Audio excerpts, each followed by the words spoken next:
अस्सलामुअलैकुम अजीज तलबा और तालिबात, मैं हूं मोहम्मद आतिफ याकूब और उम्मीद करता हूं कि आप सब बखैर आफियत हैं। आप मुझसे पढ़ रहे हैं जमात दहम की फ़िज़िक्स और जमात दहम की फ़िज़िक्स में हम अपनी किताब का चैप्टर नंबर 14 करंट इलेक्ट्रिसिटी पढ़ रहे हैं। इस करंट इलेक्ट्रिसिटी वाले चैप्टर में हम बार बार बात कर रहे हैं इलेक्ट्रिक करंट की, पोटेंशियल डिफरेंस की, और एक चीज़ हम मज़ीद सीख चुके हैं, रेजिस्टेंस क्या है। अपने पिछले लेक्चर में हमने रेजिस्टेंस की भी एक ख़ास किस्म सीखी जिसे हमने नाम दिया स्पेसिफिक रेजिस्टेंस का। आज के लेक्चर में इसी स्पेसिफिक रेजिस्टेंस का जो ताल्लुक हमने पढ़ा था, R बराबर है रो ज़रब L बटा A, इसको इस्तेमाल करते हुए आपकी किताब की मिसाल नंबर 14.3 को हल करेंगे और साथ ही साथ ये देखेंगे कि मटेरियल दो किस्म के हो सकते हैं, कंडक्टर्स, इंसुलेटर। ये भी जानेंगे कि कंडक्टर को कंडक्टर क्यों कहते हैं, इंसुलेटर को इंसुलेटर क्यों कहते हैं। तो ये तमाम चीज़ें सीखने के लिए आइए चलते हैं अपने लाइट बोर्ड की जानिब। जी तो मेरे अजीज तलबा और तालिबात, जैसा कि मैं आज के लेक्चर के आगाज़ में आपको बता चुका हूँ कि आज हमारे पास करने को 3 चीज़ें हैं, जिनमें से हम आगाज़ करेंगे मिसाल नंबर 14.3 से। 14.3 में हमसे कहा यह जा रहा है कि अगर एक कॉपर की तार 1 मीटर लंबी हो और उसका डायामीटर 2 मिलीमीटर हो तो उसकी रेजिस्टेंस मालूम करें। तो चलें सबसे पहले बगैर किसी चीज़ के हम दिया गया डेटा मालूम करेंगे। लिखेंगे कि दिया गया डाटा क्या क्या चीज़ हमें दी गई है। यहाँ पे तो दिया गया डाटा में हमें सबसे पहली चीज़ जो दी गई है वो है एक तार की लंबाई, और तार बनी हुई है कॉपर की, ये 1 मीटर है और उस कॉपर की वायर का डायामीटर है 2 मिलीमीटर। अब कहा यह जा रहा है, मतलूब भी हम लिख लेते हैं। हमसे मतलूब क्या है कि इस वायर की आपने रेजिस्टेंस मालूम करनी है। अब अगर हम रेजिस्टेंस के फार्मूले को देखें कि यहाँ पे कौन सा फार्मूला इस्तेमाल करते हुए रेजिस्टेंस की कीमत हम निकाल सकते हैं। देखिए, हमने रेजिस्टेंस के अब तक 2 फार्मूले पढ़े हैं। एक पढ़ा है रेजिस्टेंस बराबर है V बटा I ओहम्स लॉ के जरिए, और एक हमने अपनी पिछले लेक्चर में पढ़ा है स्पेसिफिक रेजिस्टेंस के जरिए R बराबर है रो L बटा A। अब फैसला ये करना है कि क्या ये वाला फार्मूला इस्तेमाल करेंगे या ये वाला फार्मूला इस्तेमाल करेंगे। देखें, ना हमें यहाँ पे वोल्टेज दिया गया है ना करंट दिया गया है, तो ये वाला फार्मूला इस्तेमाल करने की तो कोई तुक ही नहीं बनती। तो ये वाले फार्मूले को हम वैसे ही टर्मिनेट कर देते हैं। तो इससे पता ये चला कि हम लोग जब भी इस जैसे सवालात को हल करेंगे तो हमारे पास जो फार्मूला इस्तेमाल होगा वो होगा R बराबर है रो L बटा A। अब इस L को अब छोटा लिख लें, बड़ा लिख लें, क्योंकि दोनों लंबाई को ही जाहिर करते हैं। तो चलें, आसानी के लिए मैं इस L को भी बड़ा लिख देता हूं ताकि आप चीज़ों को लेके कंफ्यूज ना हो। अब मसला ये है कि हमें सिर्फ लेंथ मालूम है, रो भी नहीं पता यानी स्पेसिफिक रेजिस्टेंस भी नहीं पता और एरिया भी नहीं पता। तो इसके लिए ये बात याद रखिएगा कि चूंकि कॉपर वायर का जिक्र किया जा रहा है और कॉपर वायर की स्पेसिफिक रेजिस्टेंस आपको जुबानी याद होनी चाहिए, क्योंकि कॉपर बहुत ही अहम मेटल वायर है कि ज्यादातर इंफॉर्मेशन एक जगह से दूसरी जगह लेके जो जाती है वो कॉपर वायर ही होती है। ये हम अपने चैप्टर नंबर 17 में भी पढ़ेंगे। और वैसे भी जो इलेक्ट्रिसिटी के लिए जो वायर्स इस्तेमाल की जाती हैं, इनमें भी कॉपर की वायर का इस्तेमाल किया जाता है। तो आपने सिर्फ और सिर्फ कॉपर की वायर की स्पेसिफिक रेजिस्टेंस याद कर लेनी है। अब अगर फार्मूले में किसी और मटेरियल की, किसी और वायर की स्पेसिफिक रेजिस्टेंस को इस्तेमाल करना मकसूद होगा तो एग्जामिनर खुद आपको वो सवाल के अंदर दे देगा। लेकिन अब चूंकि कॉपर है तो कॉपर बहुत ज्यादा मशहूर है, तो इसकी जो स्पेसिफिक रेजिस्टेंस होती है वो होती है 1.69 ज़रब 10 की ताकत -8 और इसके यूनिट होते हैं ओहम मीटर। अब हमारे पास ये स्पेसिफिक रेजिस्टेंस भी आ गई, लंबाई भी आ गई। मसला अभी भी है कि हमारे पास एरिया नहीं है। अब एरिया किस तरह से निकालेंगे। अब देखें, जो वायर है कॉपर की वो कुछ इस तरह से होगी कि एक ऐसी वायर है कि जिसकी लंबाई जो है वो 1 मीटर है और उसका जो डायामीटर है ये 2 मिलीमीटर का है। अब अगर इस डायामीटर से आप क्रॉस सेक्शनल एरिया निकालना चाहें तो आप देख सकते हैं कि ये क्रॉस सेक्शनल एरिया कुछ इस तरह का नजर आएगा। और अगर आपकी आसानी के लिए मैं सिर्फ क्रॉस सेक्शनल एरिया ऐसे ही बना दूं, ये एक सर्कल ही नजर आ रहा। तो सर्कल का एरिया का फार्मूला क्या होता है? आप जानते हैं कि दायरे के लिए एरिया लिखा जाता है पाई आर स्क्वायर। तो यहां से हम एरिया की कीमत निकाल सकते हैं, लेकिन मसला अभी भी मौजूद है। हमें यहाँ पे रेडियस की वैल्यू फाइंड आउट पुट करनी है, दर्ज करनी है, लेकिन हमें डायामीटर दिया गया है। तो फिर भी परेशान होने की जरूरत नहीं है, हम डायामीटर की वैल्यू को इस्तेमाल करते हुए रेडियस की वैल्यू निकाल लेंगे। रेडियस हम जानते हैं कि डायामीटर का आधा होता है, कि डायामीटर को अगर आधा कर दिया जाए तो वो रेडियस के बराबर आ जाता है। चलें अब जो है असल काम शुरू करेंगे। हम कहेंगे डायामीटर है 2 मिलीमीटर का और इसको अगर आधा कर दिया जाए तो रेडियस आ जाएगा 1 मिलीमीटर का।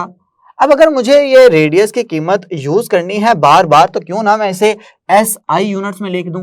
तो रेडियस आ गया हमारे पास 1 ज़रब 10 की ताकत -3 मीटर। तो ये रेडियस की ये वाली वैल्यू आप दर्ज करेंगे इस फार्मूला नंबर, इसको फार्मूला नंबर 1 का नाम दे दें, मसावात नंबर 1 दे दें, इसको मसावात 2 दे दें, इसको मसावात नंबर 3 का नाम दे दें। हम कहेंगे कि मसावात 3 को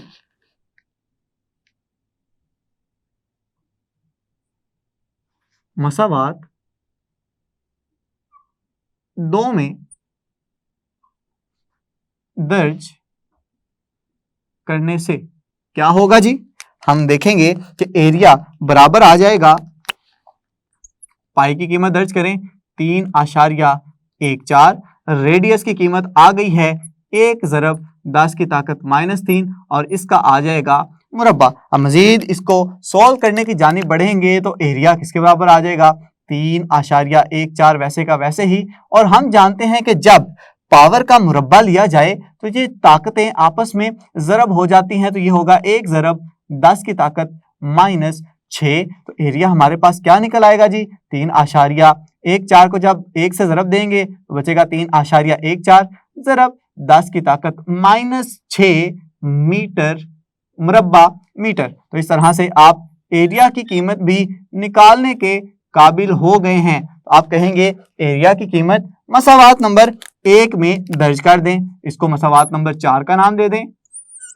तो आप कहेंगे मसावात नंबर 4 को 1 में दर्ज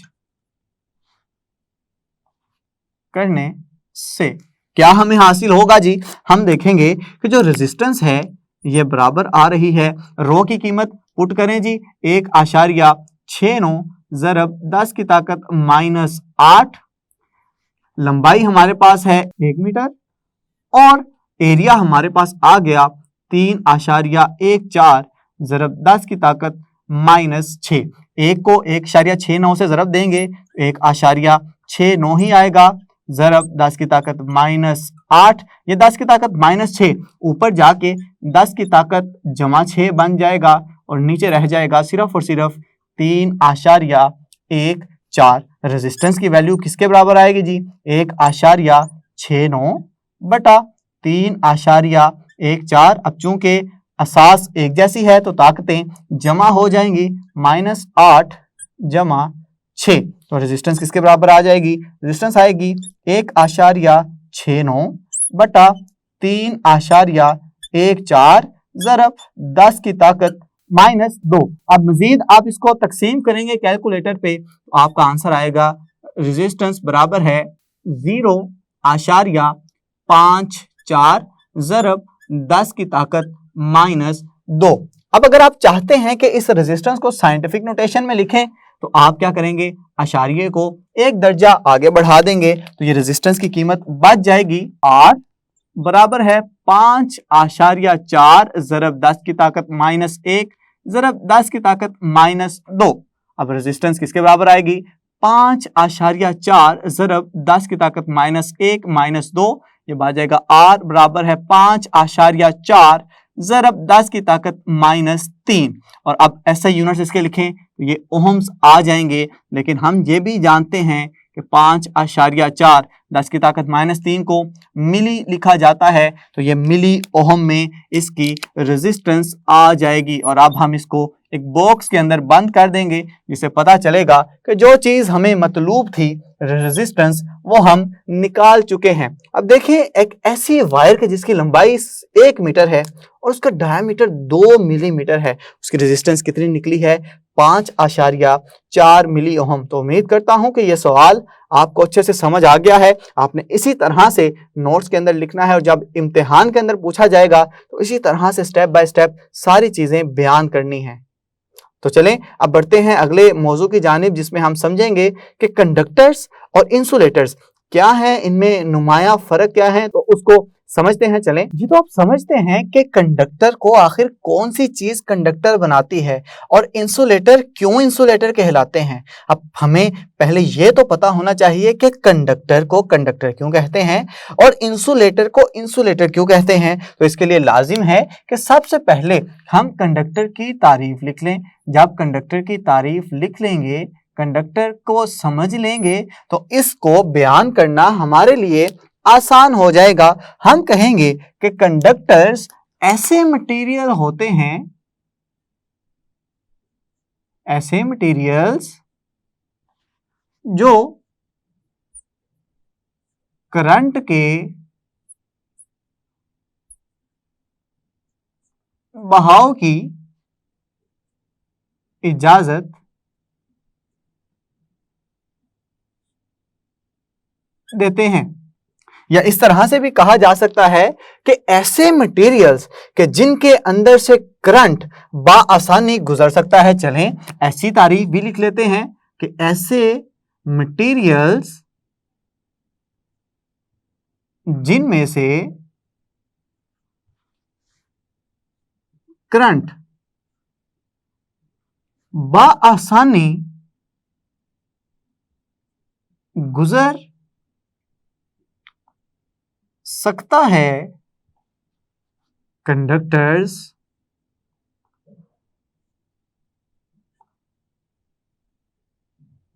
कहलाते हैं। अब कंडक्टर्स हमने कह दिया ऐसे मटेरियल्स के जिनके अंदर से करंट आसानी से गुजर सकता है। याद रखिएगा, ना सिर्फ करंट बल्कि हर एक ऐसा मटेरियल जो अपने अंदर से किसी चीज को गुजरने की इजाजत दे दे, तो ऐसे मटेरियल को हम कंडक्टर का नाम देते हैं। बस कंडक्टर क्या करता है? बस कंडक्टर इजाजत देता है कि आप उस बस के दरवाजे से गुजर जाएं। तो कंडक्टर जी, तो हम कहेंगे कि कंडक्टर्स, इलेक्ट्रिक कंडक्टर्स वो होंगे कि जो अपने अंदर से इलेक्ट्रिक करंट को गुजरने की इजाजत दे देते हैं। इलेक्ट्रिक करंट आसानी से उनके अंदर से गुजर जाता है। अब इसके पीछे कोई ना कोई वजह भी तो कार फरमा होनी चाहिए। अब जानते हैं कि जो कंडक्टर्स होते हैं उनके अंदर मौजूद होते हैं एटम्स। फर्ज करें मैं आपके सामने एक अदद कंडक्टर बना रहा हूं और इस कंडक्टर के अंदर हमारे पास मौजूद होंगे इस तरह से बहुत सारे एटम्स। अब इन एटम्स के दरमियान मौजूद होंगे बहुत ही ज्यादा तादाद में आजाद इलेक्ट्रॉन। इनको आजाद इलेक्ट्रॉन क्यों कहते हैं? आप बार बार मैंने इस लेक्चर में आजाद इलेक्ट्रॉन का लफ्ज इस्तेमाल किया है, लेकिन समझाऊंगा मैं यहाँ पे। देखें, हमारे पास जो स्ट्रक्चर होता है एटम के बिल्कुल सेंटर में मौजूद होता है एक अदद न्यूक्लियस। न्यूक्लियस के अंदर मौजूद हैं प्रोटॉन्स भी, न्यूट्रॉन्स भी। प्रोटॉन पे पॉजिटिव चार्ज, न्यूट्रॉन पे मजमूई चार्ज 0। इस वजह से इस न्यूक्लियस पे मजमूई चार्ज होता है पॉजिटिव, जिसकी वजह से मैं हर एटम पे पॉजिटिव चार्ज डालता आया हूं। अब खाली ये न्यूक्लियस तो नहीं होता एटम में कुछ इस तरह के मदार भी होते हैं। ये मदार ऐसे होते हैं कि इन मदारों के अंदर इलेक्ट्रॉन गर्दिश कर रहे होते हैं इस न्यूक्लियस के गिर्द। फर्ज करें कि यहाँ पे इलेक्ट्रॉन पहले शेल में 2 होते हैं, दूसरे शेल में ये इलेक्ट्रॉन्स 2 से बढ़ के 8 हो जाते हैं, कुछ इस तरह से। और तीसरे शेल में भी फर्ज करें 1 इलेक्ट्रॉन मौजूद है। अब देखें कि ये पहले शेल पे, पहले मदार के अंदर न्यूक्लियस बहुत ज्यादा फोर्स लगा रहा है इलेक्ट्रॉन को इस मदार में रखने की, यानी कि न्यूक्लियस के करीब तरीन है, न्यूक्लियस का पसंदीदा शेल है। अब जैसे ही दूसरे मदार में जाएंगे तो दूसरे मदार पे भी लगने वाली फोर्स पहले से कम होगी, लेकिन अब भी अगर इसका मुवाजना किया जाएगा तीसरे शेल के साथ तो तीसरे शेल से ये ज्यादा फोर्स लगा रहा होगा इस दूसरे शेल पे मौजूद इलेक्ट्रॉन्स को। लेकिन जो तीसरा शेल है इस पे मौजूद इलेक्ट्रॉन पे न्यूक्लियस बहुत ही कम फोर्स लगा रहा होता है। एक वजह तो ये, दूसरी वजह ये होती है कि इस के अंदर होने चाहिए 8 इलेक्ट्रॉन, लेकिन 8 में अभी सिर्फ 1 इलेक्ट्रॉन बचा हुआ है। तो ये चाहता है कि मैं किसी ऐसी जगह पे चला जाऊं जहां पे मेरे जैसे लोग और भी मौजूद हों, जहां पे जाके मैं उन लोगों के साथ फिट बैठ सकूं। अब मैं अकेला यहां पे क्या करूंगा, तो जैसे ही इस इलेक्ट्रॉन को कुछ एनर्जी मिलती है, और वो एनर्जी कौन देता है, किसी भी सेल की बैटरी। अब हम जानते हैं कि जब भी हमने किसी भी कंडक्टर को बैटरी के साथ जोड़ा था तो बैटरी के साथ जोड़ने पे इस कंडक्टर के अंदर पैदा हो गया था एक अदद करंट। और करंट किस वजह से पैदा हुआ था, फर्ज करें ये बैटरी की पॉजिटिव साइड, ये नेगेटिव साइड, तो पॉजिटिव साइड की तरफ मूव करना शुरू कर देते थे ये फ्री इलेक्ट्रॉन, जिन्हें मैं आजाद इलेक्ट्रॉन भी कहता आया हूं। तो इसका मतलब यह हुआ कि जैसे ही मैं इसे थोड़ी सी एनर्जी दूंगा ये एनर्जी को जज्ब करेगा, और जज्ब करते ही किसी और न्यूक्लियस के अंदर किसी और एटम के पास चला जाएगा और यहां से ये आजाद हो जाएगा। अब चूंकि यहां पे चार्ज का बहाव हो गया, चार्ज के बहाव की वजह से यहां पे करंट पैदा हो गया। तो हम कहेंगे कि कंडक्टर में जो करंट पैदा होता है वो आजाद इलेक्ट्रॉन्स की हरकत की वजह से पैदा होता है, और ये आजाद इलेक्ट्रॉन आजाद इस वजह से कहलाते हैं क्योंकि न्यूक्लियस उसे ज्यादा कशिश की फोर्स से अपनी जानिब नहीं खींच रहा होता। तो अगर आपसे पूछ लिया जाए कि बताएं कंडक्टर्स की मिसाल क्या देंगे आप, तो याद रखिएगा कि जितनी भी मेटल्स हैं, धातें हैं, ये सारी की सारी बहुत अच्छी कंडक्टर्स होती हैं, और वजह उनमें सिर्फ और सिर्फ ये कि उनमें आजाद इलेक्ट्रॉन्स मौजूद होते हैं। और अब कंडक्टर्स के बिल्कुल बरअक्स दूसरे मटेरियल्स की टाइप भी होती है जिनको हम नाम देते हैं इंसुलेटर्स का। अब ये इंसुलेटर्स क्या कहलाते हैं, किस तरह से काम करते हैं, बिल्कुल उसके बरअक्स होगा। पहले तो हम इसकी डेफिनेशन लिखेंगे, तारीफ लिखेंगे कि ऐसे मटेरियल्स जिनमें से करंट नहीं गुजर सकता, इंसुलेटर्स कहलाते हैं। अब ये इंसुलेटर्स में क्या चीज हो रही होगी, क्या इसमें मटेरियल तो है, मटेरियल है तो चलें मटेरियल बना लेते हैं। कि फर्ज करें कि ये कोई मेरे पास मटेरियल पड़ा हुआ है, इस मटेरियल के अंदर एटम भी पाए जाएंगे। अब अगर मटेरियल के अंदर एटम पाए जा रहे हैं कुछ इस तरह से, तो क्या चीज इन्हें रोक रही है चार्जेस को मूव करवाने में, चार्जेस के बहाव में, वो ये चीज है कि इसमें आजाद इलेक्ट्रॉन मौजूद ही नहीं होंगे। फर्ज करें कि दोबारा से मैं एक एटम की साख्त बनाता हूं कि इसके बिल्कुल सेंटर पे आ गया है न्यूक्लियस, और न्यूक्लियस के इर्द गिर्द मौजूद हैं मुख्तलिफ मदार के जिनमें इलेक्ट्रॉन मूव करता रहेगा। अब पहले मदार में आते हैं 2 इलेक्ट्रॉन, और ये 2 इलेक्ट्रॉन कुछ इस तरह से मौजूद होंगे।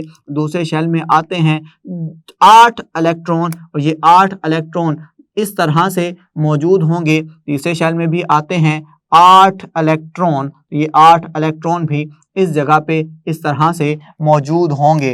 अब सवाल ये पैदा होता है कि अब है इधर भी तीसरा शेल लेकिन तीसरे शेल पे जिधर जितनी फोर्स इधर लग रही है उतनी ही फोर्स उधर लग रही थी। तो मैंने बताया था कि एक तो ये कि वो इलेक्ट्रॉन आजाद इस वजह से होंगे कि वो न्यूक्लियस से बहुत दूर पाए जा रहे हैं। नंबर 2 कि उसका शेल मुकम्मल है। अब देखें इसमें 8 इलेक्ट्रॉन होने चाहिए थे, 8 ही मौजूद हैं, तो वो अपने इलेक्ट्रॉन्स के साथ हंसी खुशी जिंदगी गुजारता रहेगा। वो नहीं चाहेगा कि वो अपना ये घर छोड़ के किसी और घर में चला जाए और पराये लोगों के साथ रहना शुरू कर दे। वो इलेक्ट्रॉन इसी इलेक्ट्रॉन के साथ रहेगा, चाहे आप इसको जितना मर्जी पोटेंशियल डिफरेंस देते रहें, ये अपना घर छोड़ के यानी कि ये वाला मदार छोड़ के बाहर नहीं निकलेगा। तो इसका मतलब ये हुआ कि अगर मैं इसको पोटेंशियल डिफरेंस दे भी दूं कि इसको बैटरी के पॉजिटिव टर्मिनल से जोड़ा, इसको बैटरी के नेगेटिव टर्मिनल से जोड़ा, फिर भी इलेक्ट्रॉन्स इसकी जानिब हरकत नहीं करेंगे। क्यों? क्योंकि यहां पे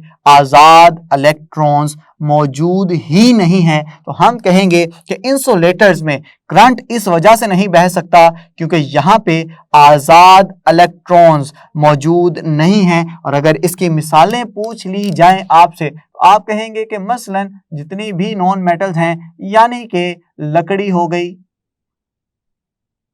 रबड़ हो गया, प्लास्टिक, ये सारी की सारी मिसालें आती हैं इंसुलेटर के अंदर। अब इंसुलेटर में ये बात भी कही जाती है कि जो कंडक्टर्स अच्छे इलेक्ट्रिकल कंडक्टर्स होते हैं वो अच्छे थर्मल कंडक्टर्स भी होते हैं। आप जानते हैं कि जैसे ही किसी चीज में से करंट गुजरता है तो उसमें हीट पैदा हो जाती है, तो वो हीट को भी आसानी के साथ अपने अंदर से गुजरने देंगे। कंडक्टर का क्या मतलब है? गुजरने देना। तो इसका मतलब ये हुआ कि हर इलेक्ट्रिकल कंडक्टर अच्छा थर्मल कंडक्टर होगा, लेकिन ये लाजिम नहीं है कि हर थर्मल कंडक्टर एक अच्छा इलेक्ट्रिकल कंडक्टर भी हो। तो इस बात में जरा फर्क रखिएगा। अब बताता हूं आपको वो दिलचस्प मालूमात जिसकी मदद से जवाहर जो होते हैं, जो जेवरात का काम करते हैं, वो असली और नकली हीरे में फर्क महसूस कर सकते हैं। देखिए, हीरा दरअसल कार्बन का बना होता है और कार्बन एक अच्छा इंसुलेटर है।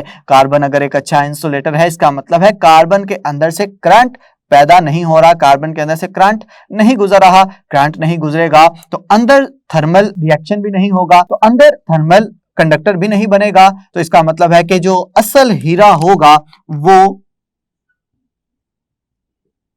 ठंडा होगा और जो नकली हीरा होगा वो इसके मुकाबले में थोड़ा सा गर्म होगा। तो जो जवाहिर होते हैं, अगर हीरा उनके पास लेके जाया जाए तो अपनी जुबान पे रखते हैं उस हीरे को, तो अगर तो वो ठंडा होगा तो वो जान लेंगे कि ये हाँ जी ये असल हीरा है, और अगर वो नॉर्मल टेम्परेचर पे होगा जो कि आम रूम का टेम्परेचर होता है तो उस पे ये पहचान लेंगे कि ये नकली हीरा है। तो इस तरह से जो जवाहिर हैं वो असली और नकली हीरे में फर्क कर सकते हैं, और इसमें कॉन्सेप्ट जो है कंडक्टर्स और इंसुलेटर्स वाले ही अप्लाई होते हैं। उम्मीद करता हूं कि आज के लेक्चर में समझाई गई जितनी भी बातें हैं आपको समझ आ गई हैं। जी तो मेरे अजीज तलबा और तालिबात, आपने आज तो एक सीखी मिसाल 14.3 और साथ ही साथ आप ये भी जान चुके कि कंडक्टर्स ऐसे मटेरियल्स को कहते हैं कि जिनमें से करंट बाआसानी गुजर सकता है, जैसा कि तमाम मेटल्स, और इंसुलेटर्स ऐसे मटेरियल को कहते हैं कि जिनमें से करंट नहीं गुजर सकता, जैसा कि लकड़ी, रबड़, प्लास्टिक। तो कंडक्टर्स के बारे में और इंसुलेटर्स के बारे में बातें और तसव्वुरात आप पे वाज़िया हो चुकी हैं। उम्मीद करता हूं कि आपको इस लेक्चर की समझ आई होगी। मजीद आगे बढ़ेंगे और रेजिस्टेंस के जोड़ को देखेंगे कि सीरीज में किस तरह से जोड़ सकते हैं, पैरेलल में किस तरह से जोड़ सकते हैं, लेकिन देखने के लिए आपको सब्र करना पड़ेगा अगले वीडियो लेक्चर का। तब तक के लिए अपना बहुत सा ख्याल रखें, अपने से ज़्यादा दूसरों का खुश रहें, खुशियाँ बांटें। अल्लाह हाफिज़।